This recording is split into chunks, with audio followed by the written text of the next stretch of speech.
4.4.2 The Capitalist State የማርክሲስት የካፒታሊስት ሀገር ጽንሰ ሀሳብ ሀገር እንደ ገለልተኛ ዳኛ ወይም አስታራቂ ከሚያየው የፕሉራሊስት እይታ ግልጽ የሆነ አማራጭ ያቀርባል። ማርክሲስቶች በተለምዶ ሀገር ከማህበረሰቡ ኢኮኖሚያዊ መዋቅር ተለይቶ ሊታይ እንደማይችል ይከራከራሉ። ይህ አመለካከት አብዛኛውን ጊዜ የሚታወቀው ሀገር የጭቆና መሳሪያ ነው በሚለው የቀድሞ ቀመር ሲሆን ይህም ማለት ሀገር ከመደብ ስርዓት የሚመነጭ እንዲሁም ያንኑ የመደብ ስርዓት የሚያንጸባርቅ ነው በማለት ነው። ቢሆንም ግን በቅርብ ዓመታት ውስጥ በማርክሲስት ቲዮሪ ውስጥ የተካሄዱ ሰፋ ያሉ ክርክሮች የማርክሲስት የሀገር ቲዮሪዎች ከዚያ የቀድሞ ቀመር እጅግ በጣም እንዲርቅ አድርጎታል። በብዙ መልኩ ማርክሲስቶች ለሀገር ያላቸውን አመለካከት ለመከለስ ያላቸው እድል የመነጨው በማርክስ የገዛ ጽሑፎች ውስጥ የሚገኘው ግልጽ ያልሆኑ ወይም አሻሚ ነጥቦች ነው። ማርክስ ለሀገር ስርዓታዊ ወይም ወጥ የሆነ ቲዮሪ ወይም ንድፈ ሀሳብ አላዘጋጅም። በጥቅሉ ሲታይ ግን ሀገር በኢኮኖሚያዊ መሰረት ወይም ቤዝ የሚወሰን ወይም የሚቀርጽ የላይኛው መዋቅር ወይም ሱፐርስትራክቸር አካል እንደሆነ ያምን ነበረ። ይህ ኢኮኖሚያዊ መሰረት ደግሞ የማህበራዊ ህይወት እውነተኛ መሰረት ተደርጎ ሊወሰድ ይችላል።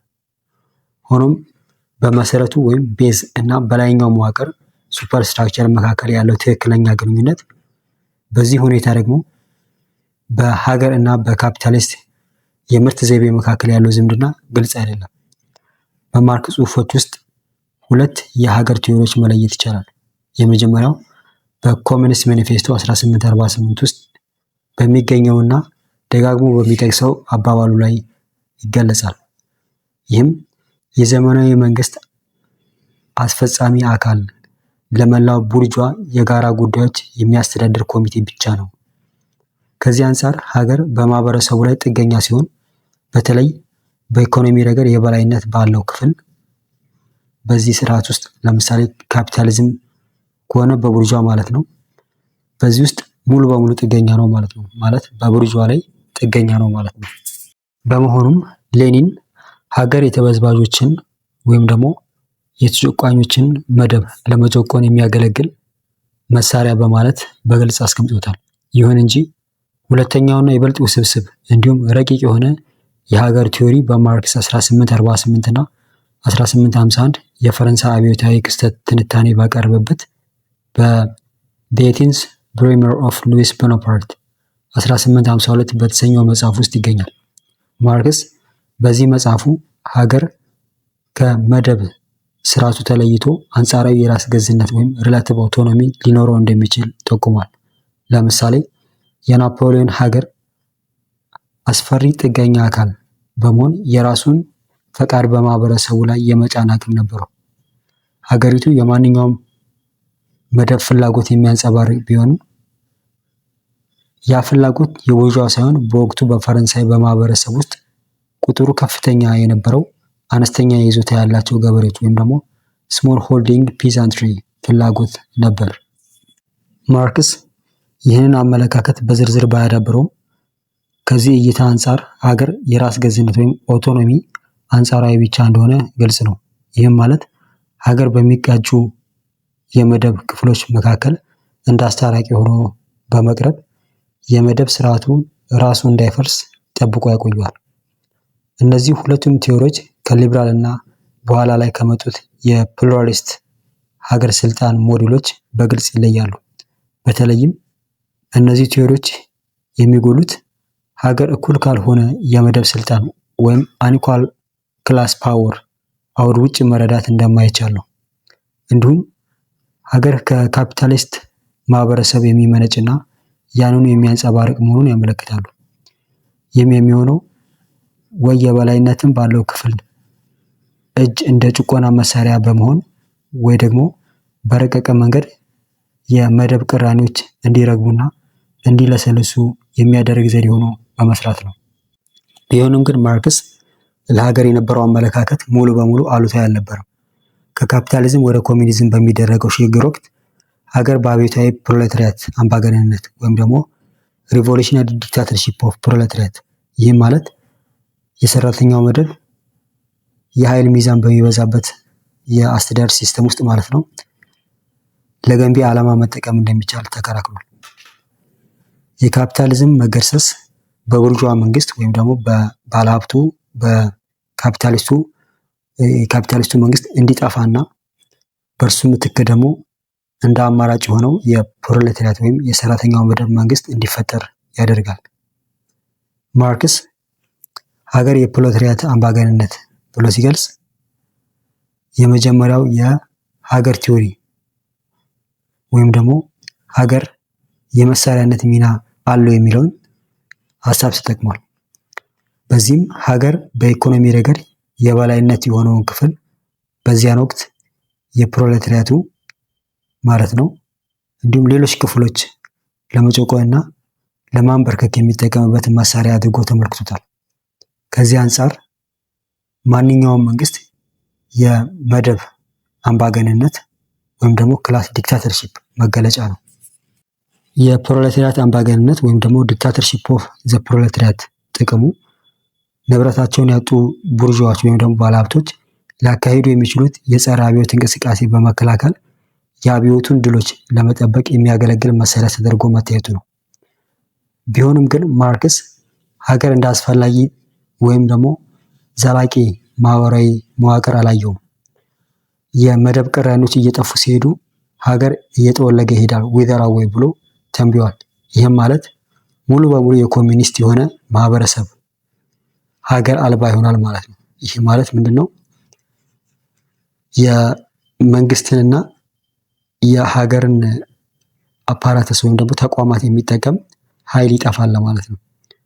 ስለዚህ በዚህ ውስጥ ሀገር የተፈጠረው ከመደብ ስርዓት በመሆኑ አንዴ የመደብ ስርዓት ከተወገደ በኋላ ሀገር በቀላሉ የመኖሪያ ምክንያት ወይም ደግሞ አስፈላጊነት አይኖረውም የሚል ነው።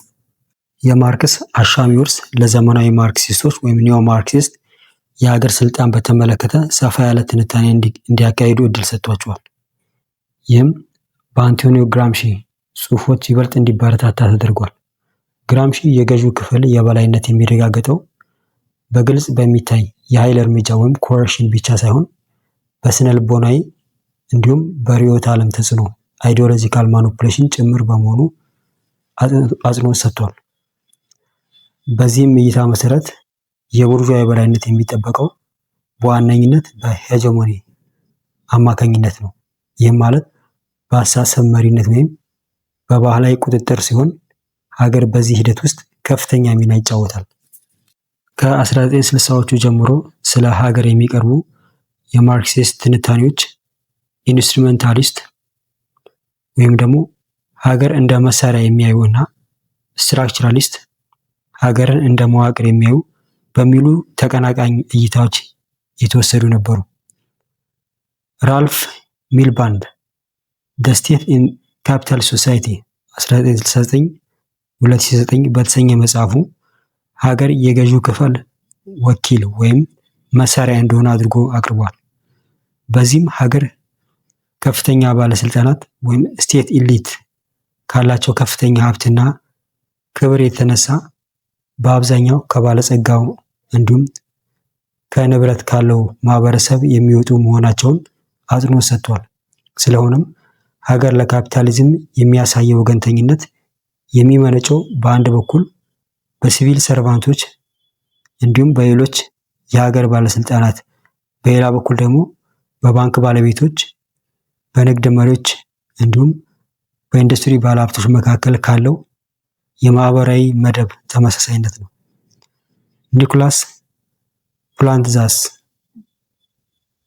ፖለቲካል ፓወር ኤንድ ሶሻል ክላስ 1968 በተሰኘው መጽሐፉ ይህንን ማህበራዊ አቀራረብ ወይም ሶሻል አፕሮች ውድቅ በማድረግ በምትኩ የኢኮኖሚ የማህበራዊ ኃይል መዋቅር በሀገር የራስ ገዝ ወይም ኦቶኖሚ ላይ የሚያሳድረውን ተጽዕኖ ገደብ አጉልቶ አሳይቷል። ይህ እይታ ሀገር በሚሰራበት ማህበራዊ ስርዓት ውስጥ ስርዓቱ ቀጣይነት እንዲኖረው ከማድረግ ውጪ ሌላ አማራጭ እንደሌለው ይጠቁማል። በካፒታሊስት ሀገር ዋናው ሚና የካፒታሊዝምን የረጅም ጊዜ ጥቅም ማገልገል ነው። ይህም ድርጊት በራሱ በካፒታሊስቱ መደብ ውስጥ ባሉ አንዳንድ ወገኖች ተቃውሞ ቢገጥመውም እንኳ የሚከናወን ነው።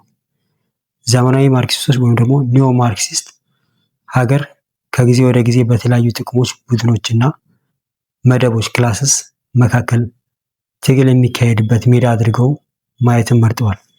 በመሆኑም ሀገር በአንድ የበላይ ቡድን ወይም በገዢው ክፍል ወይም መደብ የሚመራ መሳሪያ ከመሆን ይልቅ በማንኛውም ጊዜ በማህበረሰቡ ውስጥ ያለውን የኃይል ሚዛንና ለበላይነት ወይም ሄጀሞኒ የሚደረገውን ቀጣይነት ያለው ትግል የሚያንጸባርቅ ተለዋዋጭ አካል ነው። 4.4.3 ዘ ሌቪያታን ስቴት ሀገር እንደ ሌቪያታን ከሆነ በተግባር ራሱን የሚጠቅም ለመስፋፋትና ራስን ለማግዘፍ የሚተጋ ጭራቅ አድርጎ የሚመለከት አይነት ነው። በዘመናዊ ፖለቲካ ውስጥ ከኒው ራይት ወይም ደግሞ አዲሱ ቀኝ ዘመም ርዕዮተ ዓለም ጋር የተያያዘ ነው። ይህ አመለካከት መሰረቱን ያደረገው በቀድሞ ወይም ክላሲካል ሊበራሊዝም ላይ ሲሆን በተለይም ደግሞ ለጽንፈኛው ግለኝነት ራዲካል ኢንዲቪጁዋሊዝም ባለው ቁርጠኝነት ላይ ነው። ኒው ራይት ወይም ቢያንስ የኒዮ ሊበራሊዝም ዘርፍ ሀገር በኢኮኖሚና ማህበራዊ ህይወት ውስጥ ጣልቃ በመግባቱ ላይ ከፍተኛ ጥላቻ በማሳየት ይታወቃል። ይህ ጥላቻ የመነጨው ሀገር የግለሰብን ነፃነት፣ የኢኮኖሚ ደህንነት የሚፈታተን ጥገኛ አካል ወይም ፓራሳይቲክ ፓወር ነው ከሚል እምነት ነው። በዚህ እይታ መሰረት ሀገር የፕሉራሊስቶች እንደሚሉት ገለልተኛ ዳኛ ወይም አስታራቂ ከመሆን ይልቅ በእያንዳንዱ የሰው ልጅ ህይወት ውስጥ ጣልቃ በመግባት የሚፈልግ ወይም እዛ ውስጥ በእያንዳንዱ የሰው ልጆች እንቅስቃሴ ውስጥ ጣልቃ የሚገባ አምባገነን ሞግዚት ወይም ደግሞ ናኒ ነው የሚል ነው። የዚህ እይታ ዋናው መገለጫ ሀገር ከህብረተሰቡ ፍላጎት የተለየ የራሱን ጥቅም ያሳድዳል የሚል ነው። ይህም ከማርክሲዝም ይለያል። እነዚህ ጥቅሞች ደግሞ የሀገር ሚና ወይም ኃላፊነት ያለማቋረጥ እንዲሰፋና እንዲያድግ ይጠይቃሉ። በመሆኑም የኒው ራይት አሳቢዎች እንደሚከራከሩት በሃያኛው ክፍለ ዘመን የታየው የሀገር በሁሉም ነገር ውስጥ ጣልቃ የመግባት ዝንባሌ ከህዝብ የሚመጣ የኢኮኖሚ ማህበረሰባዊ ደህንነት ጥያቄዎችን ወይም የመደብ ቅራኔዎችን በማርገብ ካፒታሊዝምን የማረጋጋት አስፈላጊነት የሚንጸባረቅ ሳይሆን ይልቁንም ሀገር የራሱን የውስጥ ተለዋዋጭ ወይም ደግሞ ኢንተርናል ዳይናሚክስ የሚያሳይ ነው። የኒው ራይት ቴዎሪስቶች የሀገር ስልጣን መስፋፋትን የሚያብራሩት የፍላጎት ወገን ወይም ደግሞ ዲማንድ ሳይድ እና የአቅርቦት ወገን ወይም ደግሞ ሰፕላይ ሳይድ ጫናዎችን ዋቢ በማድረግ ነው። የፍላጎት ወገን ወይም ዲማንድ ሳይድ ጫናዎች የሚባሉት ከራሱ ከማህበረሰቡ የሚመነጩ ሲሆን አብዛኛውን ጊዜ ደግሞ በምርጫ ዲሞክራሲ ሂደት አማካኝነት የሚገለጡ ናቸው። የኒው ራይት ምሁራን እንደሚከራከሩት የምርጫ ውድድር ፖለቲከኞች የወጪ ጭማሪ እንዲሁም ይበልጥ ለጋስ የሆኑ ሀገራት ፕሮግራሞችን ቃል በመግባት እርስ በርሳቸው የበለጠ ዋጋ እንዲሰጡ ወይም ደግሞ አውትቢድ እንዲያደርጉ ያበረታታቸዋል። የሚሆነው ግን እንዲህ ያሉ ፖሊሲዎች በታክስ ጭማሪ፣ በከፍተኛ የዋጋ ግሽበት ወይም ደግሞ ኢንፍሌሽን እና በኢንቨስትመንት መፈናቀል ወይም ክራውዲንግ አውት አማካኝነት በኢኮኖሚው ላይ የሚያደርሱት የረጅም ጊዜ ጉዳት ከግምት ውስጥ ሳይገባ ነው። በሌላ በኩል የአቅርቦት ወገን ወይም ደግሞ ሰፕላይ ሳይድ ጫናዎች የሚባሉት በሀገር ውስጥ የሚመነጩ ናቸው። እነዚህም በሀገር መዋቅር ውስጥ ባሉ ተቋማትና ሰራተኞች አማካኝነት ሊገለጹ ይችላሉ። ይህ መከራከሪያ በጣም የሚታወቅበት የመንግስት ከመጠን በላይ አቅርቦት ንድፈ ሀሳብ ወይም ደግሞ ገቨርንመንት ኦቨር ሰፕላይ ቴሲስ ተብሎ ይጠራል። ይህ ንድፈ ሀሳብ አብዛኛውን ጊዜ ፐብሊክ ቾይስ ቴዎሪስቶች ጋር የተያያዘ ነው። እነዚህ ምሁራን የሀገር ውሳኔዎች እንዴት እንደሚወሰኑ የሚያጠኑት በውሳኔ አሰጣጡ ሂደት ውስጥ ያሉ ግለሰቦች ሁሉ በምክንያታዊነት የራሳቸውን ፍላጎት ለማስከበር ይንቀሳቀሳሉ በሚል እምነት ነው። ማርክሲስቶች ሀገር የሰፋፊ መደቦችና ሌሎች ማህበራዊ ጥቅሞችን ያንጸባርቃል ብለው ሲከራከሩ፣ የኒው ራይት ምሁራን ግን ሀገርን የራሱን ጥቅም የሚያሳድድ ገለልተኛ ወይም ራሱን የቻለ አካል አድርገው ይገልጹታል። በዚህ እይታ መሰረት የቢሮክራሲ የግል ጥቅም ሁልጊዜም ግዙፍ ሀገርና የመንግስት ጣልቃ ገብነትን ይደግፋል። ምክንያቱም ይህ የቢሮክራሲውን መዋቅር ያስፋፋል። ይህም የስራ ዋስትናን ለማረጋገጥ፣ ደሞዝን ለማሻሻል፣ የስራ እድገት እድሎችን ለመክፈትና የመንግስት ባለስልጣናትን ክብር ወይም ስቴተስ ከፍ ለማድረግ ይረዳል።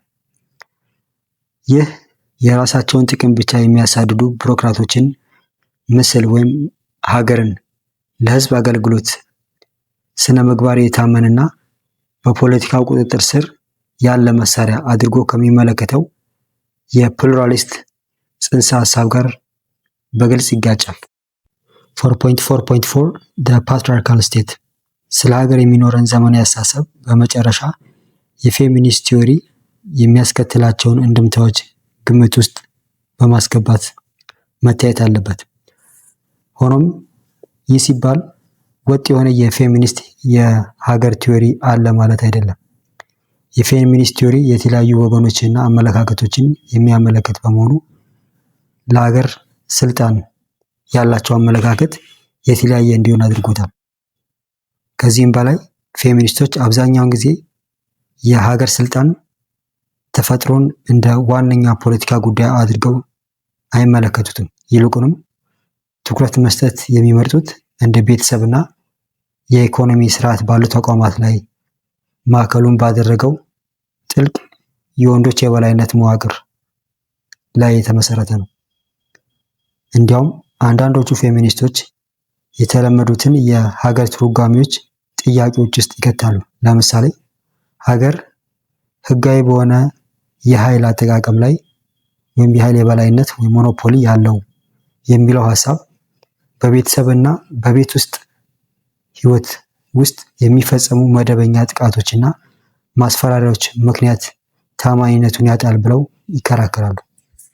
ቢሆንም ግን ፌሚኒስቶች አንዳንድ ጊዜ በተዘዋዋሪ ሌላ ጊዜ ደግሞ በቀጥታ በሀገር ስልጣን ላይ አዳዲስና ፈታኝ የሆኑ አመለካከቶችን በማፍለቅ የሀገር ክርክር እንዲበለጽግ ረድተዋል። የወንድና የሴት እኩልነት ወይም የስርዓተ ጾታ እኩልነት ደረጃ በደረጃ የሚመጡ መሻሻያዎች ወይም ደግሞ ሪፎርም ሊረጋገጥ ይችላል ብለው የሚያምኑት ሊበራል ፌሚኒስቶች በመሰረቱ ሀገርን እንደ ፕሉራሊስት ወይም ደግሞ ገለልተኛ ዳኛ የመመልከት ዝንባሌ አላቸው። እነሱ እንደሚገነዘቡት ሴቶች ህጋዊና ፖለቲካዊ እኩልነትን በተለይም ደግሞ የመምረጥ መብትን ከተከለከሉ ሀገሪቱ ለወንዶች ያደላ ወይም ወገንተኛ ትሆናለች ማለት ነው። ይሁን እንጂ በሀገር መሰረታዊ ገለልተኝነት ላይ ያላቸው እምነት የሚንጸባረቀው ማንኛውም አይነት ወገንተኝነት በማሻሻያ ወይም ደግሞ ሪፎርም ሂደት ሊወገድ ይችላል በሚለው እምነታቸው ነው።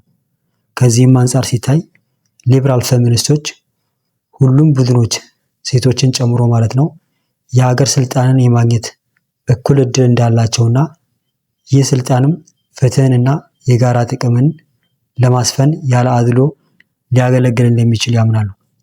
ስለሆነም ሊበራል ፌሚኒስቶች አብዛኛውን ጊዜ ሀገርን በአዎንታዊ አመለካከት ይመለከታል። የሀገር ጣልቃ ገብነትም የስርዓተ ጾታ እኩልነትን ለማስተካከል የሴቶች ሚና ለማሳደግ እንደ መሳሪያ አድርገው ይቆጥሩታል። ይህ ደግሞ እኩል የደሞዝ ክፍያ ህግ እንዲወጣ፣ ውርጃ በህግ እንዲፈቀድ፣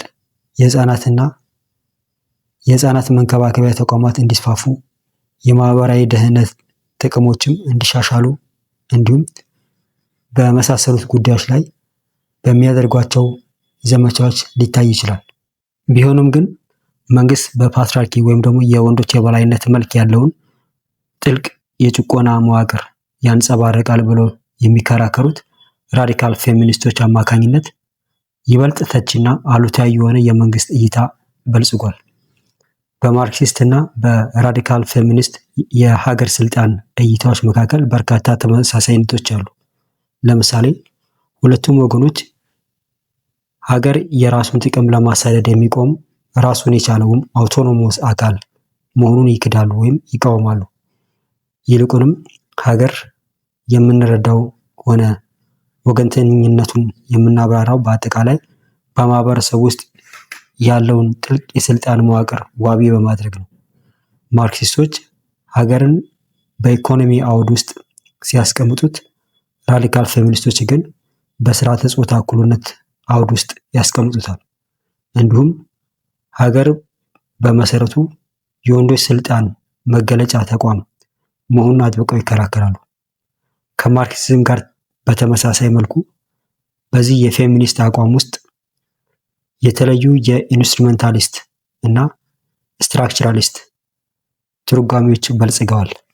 የኢንስትሩሜንታሊስት ወይም ደግሞ መሳሪያነት መከራከሪያ ሀገር ወንዶች የገዛ ጥቅማቸውን ለማስጠበቅና የአባታዊ ስርዓት ወይም ፓትሪያርኪ ወይም ደግሞ የወንድ ስርዓት መዋቅሮች ለማጥናት የሚጠቀሙበት ወኪል ወይም መሳሪያ አድርጎ ይመለከተዋል።